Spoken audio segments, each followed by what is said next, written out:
alone at his desk in a small coastal house. Outside, the sound of waves touched the quiet evening air. In his hands was a faded envelope. The handwriting on it was shaky, but painfully familiar. It was the last letter his grandmother had ever sent him. He had never opened it until now.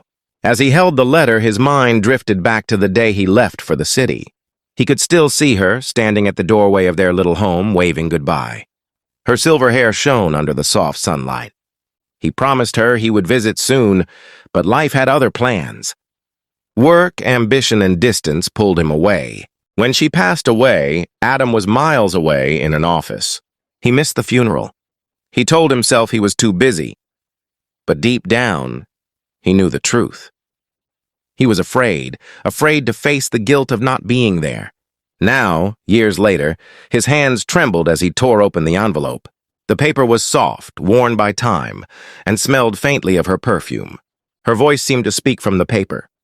"Dear Adam, if you are reading this, it means I am no longer there to tell you in person. I don't want you to cry for me. I want you to remember that life will pull you in many directions, but never forget the people who hold your heart. I forgave you long before you asked.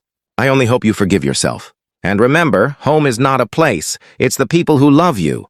Tears filled his eyes.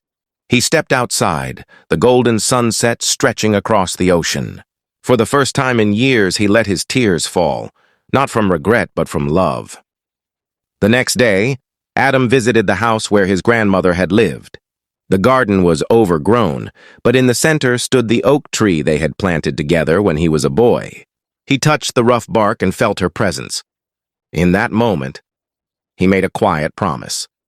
Never again would he let work, pride, or fear keep him from the people who mattered most. The letter stayed with him, not as a reminder of loss, but as a guide. Life would still be busy, the world would still demand his time. But Adam had finally learned the lesson his grandmother had been teaching him all along.